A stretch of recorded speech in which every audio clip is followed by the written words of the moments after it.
estão na submissão. Sejam bem-vindos a mais um Tempo de Mesa. Pessoal, é uma honra estar aqui com vocês e principalmente é uma honra estar aqui com a Tayane. Tayane já foi minha tia de escolinha, tá aí um fato pra quem não sabia. Mas a gente não vai revelar as idades, não é Sim, mesmo? sim, isso daí já é algo muito mais só pros íntimos. Mas a gente tá aqui pra falar também sobre a nossa collab de hoje, né, no Sunset Especial, junto com os teens. E como é que é pra você, Tayane, estar aqui com a gente? Pra mim é uma alegria. Pausa dramática, amei. Sim. Pra mim é uma alegria estar aqui, porque primeiro que eu vejo o fruto, né, de você, como você cresceu na escolinha e tal. E também os teens, junto com os jovens, a gente tá fazendo essas collabs intencionais para que realmente haja uma unidade. Porque é muito lindo o fofo falar, nossa, nós somos unidos, somos corpo, e não fazer nada para isso, né? Então, desde o ano passado, conversando com o pastor Alain, a gente decidiu fazer alguns cultos que teriam os teens e os jovens para ter essa questão de pertencimento. Que apesar de sermos adolescentes, também participamos das coisas dos jovens, e os jovens também podem servir os teens. Sim, eu acho que é muito importante essa transição, né, de como a gente pode construir pontes para conversar com pessoas mais novas, porque que nem eu já fui dos juniores na época, que hoje são os teens, né? Sim. E hoje dá para ver como é tão importante esse trabalho, sabe? De como uma igreja não é feita sozinha, não é só feita pelos obreiros, não é só feita pelos jovens, só pelos pastores, todo um corpo unido e cada um membro sabendo da sua importância, né? E algo muito legal que o pastor Jaime hoje estava falando com a gente era sobre o reinado, né, de Uzias em 2 Crônicas 26, onde fala que Uzias seguiu os passos, né, do seu pai, seguiu o mesmo conselho que seu pai de obedecer ao Senhor, e nisso ele prosperou. E eu acho que isso é muito bacana da gente entender de como a gente precisa, assim, aprender com os outros, com os mais velhos, com os mais novos, de que a gente não aprende sozinho, a gente não tá nessa caminhada sozinho e simplesmente, não, eu sei fazer, eu sei como é que as coisas devem ser. Não, a gente precisa, algo que tem sido batido bem nessa tecla, de honrar aquilo que foi construído antes da gente, né? Exatamente. A gente precisa estar reconhecendo a essência, quem veio antes da gente. Normalmente a gente jovem tem as ideias diferentes ou acha que, sei lá, os mais velhos não estão com nada, não sabem do que está falando mais. É muito natural uma geração mais jovem querer revolucionar, querer ser rebelde em algo. E porque vem com essa mentalidade do que vem depois é melhor. E claro, a gente vai melhorando com o tempo, né? Existe hoje mais tecnologia, existe mais conhecimento, a gente pode melhorar as coisas, mas a gente nunca pode ignorar aquilo na essência, a essência daquelas coisas. Então, a honra a Deus, tanto que todos os primeiros mandamentos de Deus com o povo é para eles não idolatrarem outros deuses, para eles não irem para outros lugares, não queimarem incenso para outros deuses, a não ser o Deus soberano, porque eles sempre tinham que voltar para o Criador, para a essência, se separarem para aquilo que realmente é o foco, é como se fosse a videira, né, de João. A gente tem que estar ligado à videira, a gente tem que estar ligado a Cristo, independente de modernidade, do que a gente vai fazer como culto, se nós somos teens, jovens, mas essa questão de honra, né? E hoje a gente viveu a honra em relação ao nosso pastor, a gente honra muito as lideranças antigas, né? Porque não adianta a gente querer se separar. Quem se separa busca seus próprios interesses. Então não é esse o caminho, é o caminho de unificar. Sim, eu acho que isso é muito importante ainda se tratando da realidade, né, da nossa igreja, de como a gente fala e quando a gente vai conversar com pessoas que são de outros ministérios, elas falam, nossa, mas não só tem idoso na sua igreja, né? Aí eu falo, não, eu não sou idoso, eu sou jovem, eu tô na minha Apesar igreja. da nossa alma velha, de 84 anos. Sim, a gente somos jovens senhoras, a jovens gente senhoras. gosta de sair pra tomar um cafezinho, conversar. Inclusive, tá faltando café aqui no Tempo de Mesa, tá, produção? Obrigada. Iremos providenciar em nome de Jesus. Mas eu acho que é muito importante, algo que ficou muito claro pra mim nesses últimos tempos, de a gente honrar a nossa identidade, de que nós temos sim pessoas mais velhas na igreja, mas é exatamente isso, da gente aprender com eles, da gente saber que eles têm um legado para ser passado pra gente e da gente conseguir algo que você falou também, de modernizar, mas sem perder a essência, sem perder a identidade. Porque não adianta, né? Eu acho que é uma ingratidão a gente olhar para tudo e falar, não, eu vou destruir tudo isso daqui e eu vou fazer tudo novo porque eu sei o que é melhor. E eu acho que enganoso é quem pensa dessa forma, sabe? Até como Neemias. Neemias, quando foi lá reconstruir os muros, ele não pensava em fazer nada novo. Na verdade, ele ficou triste e falou, não, eu vou lá e vou reconstruir os muros, porque aquela é a minha terra, aquele é o meu povo. Então, será que nós também somos assim, de ver coisas que talvez estejam erradas, mas peraí, é muito mais fácil a gente reconstruir do que começar do zero. É muito mais fácil a gente ver, não, isso daqui dá pra eu ajeitar, dá pra eu encaixar, dá pra eu conversar de outra forma, mas tudo aquilo honrando a essência, honrando aquilo da onde a gente veio, sabe? Exatamente. E isso é muito bom trazer para nossa geração, porque a gente tende a cancelar mesmo as coisas que são passadas antes da gente, porque na nossa cabeça não faz talvez mais sentido. Mas as coisas, elas são tão cíclicas, né? A gente vê que as coisas se repetem, a Bíblia é tão atual. Por quê? Porque são as mesmas pessoas, são seres humanos. Sim. É o Deus Criador falando das criaturas dele, da criação dele. Sim. Então, eu acho que hoje estar nesse lugar de obediência, de submissão, né? Por isso o título meio polêmico da bênção que há em se submeter, é justamente a bênção que há na obediência, né? De alguém que veio antes, alguém que errou antes da gente, né? É igual quando a vó fala, não, tá com dor de barriga, toma um chá de não sei o que funciona. Por quê? Porque realmente tem conhecimento, tem sabedoria naquilo. São pessoas que têm propriedade para falar daquilo que a gente está passando agora, né? Começando agora. E aí, começar do zero é muito mais trabalhoso. E é a questão de se separar. E a Bíblia também fala, né? Fala em relação às mulheres mais novas aprenderem com as mais velhas a cuidarem dos seus maridos. Mas a gente pode aprender com as mais velhas sobre muitas coisas. Sobre lar, sobre casa, sobre... Enfim, mãe sempre tem um conselho para dar de coisa que já passou. Então, a gente precisa voltar a essa essência e não agir como Uzias fez, né? Porque aí, beleza, deu tudo certo no reinado dele e ele achou muito incrível. E aí, quando ele quis ir lá queimar o incenso, o sacerdote falou, você não, querido, é a gente que queima incenso, você, assim... E ele ficou tipo, o quê? Imagina, eu sou o rei. Nunca no Brasil, eu sou o rei, por que vocês querem me impedir? E essa questão do, se alguém vem falar pra gente que nós não podemos fazer algo, né? Você tá, de repente, cuidando de alguma coisa aí na sua vida e tá dando super certo, mas alguém te dá um conselho pra você parar ou repensar, nossa... A raiva já brota essa aqui, pessoa não sabe de nada, não sabe de onde eu vim, da minha história. E aí já quer ficar o quê? Contra esse conselho do mais velho que já passou por isso, né? Sim. Às vezes é questão não só de igreja, mas tem questão de, sei lá, você vai montar a sua empresa, mas tem alguém que já montou. Lógico, tem as pessoas pessimistas, existe o você agir pela fé, mas é diferente você agir por fé do que ter soberba, né? Sim, eu acho que um versículo que ficou muito assim no meu coração que o pastor Jaime falou de Provérbios 12:1, que fala que o que ama a correção ama o conhecimento. Então não tem como você crescer em conhecimento se você não for corrigido. Porque a gente tem muitos pontos cegos que a gente não consegue enxergar. E quem tá de fora consegue falar, nossa, Camila, nisso você não foi mulher de Deus, nisso você precisa melhorar. Coisas que a gente não consegue ver. E acho que é muito importante isso que a Thay falou, de que eles vão trazer esse conhecimento pra gente, para que a gente entenda assim, aprenda com quem caiu, mas não caia para aprender. E isso é muito valioso, porque... É como questões assim de pecado. Nossa, um amigo falar, olha, eu fiz isso e aquilo, não deu certo pra mim, não faça da mesma forma.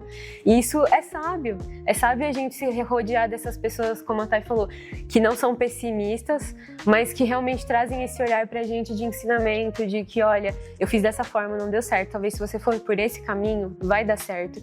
E eu acho que esse é o legado que a gente tem que carregar, porque um dia nós seremos os mais velhos. E a gente vai ter também um conhecimento mais assim, mais cheio assim de, como é que eu posso falar? Acho que de sabedoria mesmo, de quem sabedoria, já passou, né? Isso, de passar para as nossas gerações. Tudo aquilo que a gente está construindo hoje é para que seja mais fácil para as próximas gerações, sabe? Tudo que foi construído antes também, para que hoje a gente chegasse aqui e fosse um pouco mais fácil de caminhar. Não, isso não quer dizer que não ia ter desafios, Mas se a gente está construindo pontes, né, tipo, com os teens, se a gente está construindo pontes com a comunicação, com todos os ministérios que sejam dentro da nossa igreja, é para que um dia a gente tenha um sonho de que todo mundo se reconheça como família de Deus. Para que todo mundo se reconheça de que nós somos uma só voz, que nós entoamos a um só Deus toda a nossa adoração e que faça muito mais sentido, né, o nosso louvor, porque é como a Thay falou, se a gente está vindo na igreja e ficando sozinho, só vai assistir um culto e vai embora, a gente só está buscando os nossos próprios interesses, a gente não está crescendo. E a realidade é que a gente só cresce em família, a gente só amadurece em família. E falando sobre valorizar o que a gente já tem, né? Pensando assim na nossa igreja, que nem o missionário, ele foi o precursor do televangelismo brasileiro, né? E às vezes a gente não valoriza isso. Por quê? Porque na nossa geração a gente tem qualquer coisa a qualquer momento. Então você quer assistir uma pregação, você vai no YouTube, você assiste a pregação que você quiser, da forma como você quiser, a hora que você quiser. Você vai na igreja a hora que você quiser. Nossa igreja tem vários cultos por dia. Então, isso não começou assim. Para as pessoas era muito raro ir para a igreja. Os pais proibiam de ir para a igreja. Lógico que ainda tem essa geração de pais que não deixam jovens irem, etc. Mas, por exemplo, olha tudo que a gente já tem por fazer parte do nosso ministério. A gente tem um canal de televisão, né? O culto que a gente fez hoje tá no YouTube, mas também foi pro Brasil inteiro e é internacional. Então, se você... É muito fácil, né? Muito prepotente falar assim, vamos jogar isso fora ou não vamos pensar sobre isso. Mas foi uma mega luta. Foi alguém que se disponibilizou, que abriu mão do seu próprio sonho, da sua própria vida. Que teve várias renúncias para fazer um chão pra gente seguir daqui pra cima. E o nosso objetivo é sempre abrir o caminho, como o João Batista falava, sabe? E fazer o chão para a próxima geração. Então a gente vai partir desse ponto para o próximo e assim sucessivamente. E sempre em obediência, porque quando a gente não obedece, mesmo que não faça sentido, não há bênção nisso. Então, quando a gente consegue se submeter, se sujeitar. Eu mesma sempre fui uma pessoa questionadora. Então, pra mim, era muito difícil alguém falar alguma coisa pra mim e eu falar, não, sim, senhor, não é isso mesmo. Eu falava, mas isso aqui tá errado, pode ser feito assim, assim, assado. E eu comecei a entender que existia bênção em eu dizer sim. Pode ser que no final aquilo não aconteça. Pode ser que aquilo que eu estou falando está realmente errado, não deveria ser feito. Mas o Senhor tem a forma dele de falar. E aí ele falou muito comigo na palavra de Tiago que fala de você ser pronto para ouvir, tardio ao falar e tardio ao se irar, porque a nossa ira não manifesta a justiça de Deus. Então, se eu, irado, falo, questiono, né? Porque quando você recebe um não, se você é uma pessoa reativa, você já vai falar, quê? Por que não? Sim. Eu já sou uma pessoa mais reativa. Ou você vai lá e chora. O meu caso é chorar. E dependendo do seu temperamento aí, você vai ficar tipo, o quê? Por quê? Às vezes eu sou uma pessoa que chora também. Mas a nossa reação é essa, porque sobe uma ira, uma indignação. Mas isso é injusto, tá? Mas se você estiver irado, Deus não vai manifestar a justiça dele. Sim. E é muito louco, assim, imagina... Deus, na ira dele, o que ele poderia fazer? Ele poderia destruir toda a humanidade. Mas não, Deus é muito diferente de nós. E a gente pode destruir muitas coisas iradas também. Então é bom a gente ficar... Sim, pensar bem em o que vai falar. Mas é aquilo. Se sujeitar, se submeter, sempre traz uma conotação... ruim, sabe? Soa mal aos nossos ouvidos, né? Ainda mais diante de uma geração que todo mundo quer ter voz, que todo mundo quer comentar, que todo mundo quer cancelar o outro na internet, mas pessoalmente a pessoa não faria metade das coisas que o outro faz. Então, só que quando a gente entende, né, como cristãos, que nos submetermos uns aos outros é poderoso, que nos submetermos uns aos outros a gente está cumprindo, sabe, a lei do Senhor e entendendo que assim, nenhum é maior que o outro, todos aqui somos servos, estamos aqui para servir uns aos outros. E é isso que a gente vai poder cumprir, sabe, realmente o papel que Cristo tinha, sabe? Porque ele mesmo, cara, ele tinha todos os motivos para usufruir da glória dele, mas ele escolheu vir como homem e escolheu nos dar o exemplo, sabe, de submissão. Então existe bênção, sim, em você se submeter aos seus pais, em você se submeter aos seus chefes, enfim, pode parecer assim, mas Camila, você não sabe o que eu passo dentro de casa, você não sabe o que eu passo na minha empresa. Ok, mas Deus sabe. E melhor do que Ele, que sofreu, que se submeteu por toda a humanidade, Ele sabe aquilo que cada um de nós sofremos e passamos. Então, acho que por um tempo Deus quer ensinar coisas pra gente. A nossa primeira reação, né, é: não, eu não quero passar por isso, eu quero fazer do meu jeito, porque do meu jeito é melhor. Espera, o que Deus quer te ensinar com aquilo? O que Deus quer os frutos que Deus quer te mostrar desse processo que você vai viver? Exatamente. E sabe de onde que vem a raiz de você pleitear as coisas ou ficar indignado? É ego. Porque quando alguém fala alguma coisa que pra você não é o certo, você reluta, porque no final você quer estar certo. Então não é pelo motivo em si, mas é só porque você quer falar: não, eu tinha razão. Sim. Eu estava certa no final. E o Senhor trabalhou muito isso comigo, você não precisa estar certa no final. Eu faço as coisas loucas para confundir as sábias. Você não precisa estar certa. E quando eu comecei a perceber isso, de que era só uma questão de querer estar certa, eu passei a aceitar sem doer. Então, por exemplo, Tayane, as coisas vão ser assim agora, tá tudo bem. Quando, por exemplo, em relação ao ministério, né? Normalmente um líder, ele é muito apegado àquilo que ele fez. Ele vai falar: eu fiz isso, eu fiz aquilo, e aí vão me tirar. Não, meu pensamento já é outro. Tipo assim, eu estou aqui para servir. Jesus, ao mesmo tempo que ele era o mestre que ensinava, ele era o mesmo que lavava os pés, que era a coisa mais ralé e nojenta que tinha na época para fazer. Sim. O servo mais servo era aquele que lavava os pés. E por isso Jesus lavou os pés dos discípulos, para realmente provar que quem quer ser o primeiro tem que ser servo de todos. Sim. Então, assim, ser cristão, gente, não é uma tarefa assim, entendeu? De boinhas. Você vai ter que o tempo inteiro lidar com você mesmo. Porque o tempo inteiro a gente fica tipo assim: o problema é o outro. Porque fulano é assim, porque fulano é assado, porque eu acho que fulano não devia ter falado assim. Não, o problema é você, querido, que está com o seu ego feridinho e não consegue levar, não. E aí você tem que se tratar em Deus. Pronto, falei, tô leve. Ó, já perdi uns 10 quilos já de tanta razão. E é real isso de que a gente precisa realmente entender que se você quer ser um cristão, se você escolheu isso pra sua vida, entendeu o chamado de Deus pra sua vida, não vai ser fácil, porque o reino de Deus é totalmente invertido. Enquanto ele tá falando, o mundo tá falando: você tem que ter sucesso, você tem que ser o maior. Jesus tá falando: não, você tem que ser o menor, o sucesso é outra coisa pra mim, o sucesso é você ser visto por mim. E isso a gente precisa começar a mudar nos nossos corações também, de realmente deixar com que o reino de Deus entre na nossa vida, de realmente deixar com que esse reino influencie a nossa vida e entender que a gente não é daqui, somos só peregrinos, só estamos aqui de passagem. Então as coisas desse mundo não tem que ser tão atrativas assim pra gente, sabe? Aí a gente tem que saber que a gente estabelece o reino de Deus. E quando tem muito da gente mesmo, a gente com certeza vai estragar algo.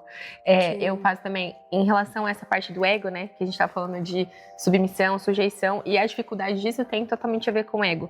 Quando a gente pega a parábola do filho pródigo, beleza, lindo, o filho que voltou e tal. Mas a gente tem a postura do filho que ficou falando, tipo: e aí, pai? Eu fiz isso, isso e isso. E cadê a festa que eu não tive?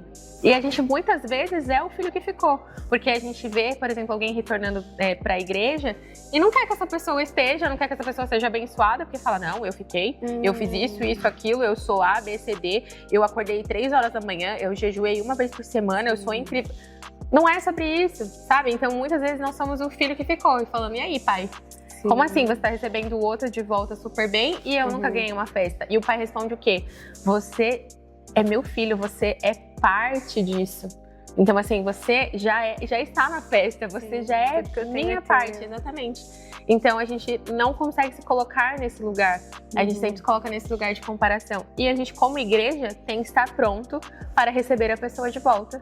E com festa, com anel, com sandália, com vestes novas, é nosso papel como igreja. E para isso, a gente tem que tirar o ego e se submeter. Se submeter, obedecer, porque isso gera bênção. Sim, eu acho que é assim que a gente vai conseguir transmitir o que é realmente esse ousado amor de Deus para as pessoas.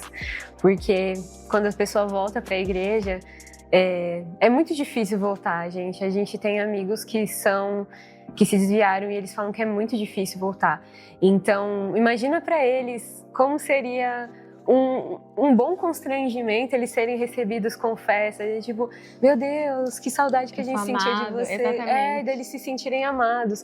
E eu só fui realmente ter essa visão através dessa parábola, de que, verdade, o pai recebeu o filho com festa, com tudo novo para ele, e porque ele mesmo já estava se sentindo muito culpado, ele mesmo provou o que ele podia lá do mundo e percebeu que não era o bastante. Então, da mesma forma, a gente deveria estar fazendo assim antes, hoje, né? Sem julgar, sem apontar, mas somente se alegrar. Nossa, essa pessoa tá voltando, não imagino como foi difícil para ela voltar, mas ela tá aqui e é isso, o céu tá em festa. E eu acho que é isso, essa ponte que nós estamos construindo junto com os teens é muito valiosa pra gente. Amém. E eu acredito que a gente tem muito assim para aprender com vocês, a gente tem muito para aprender com os mais novos.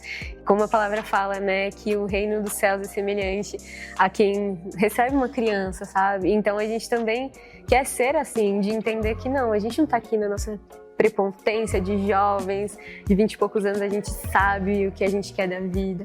Não, a gente tem muito, tipo, ver uma visão de um adolescente, da visão que eles têm, é muito legal.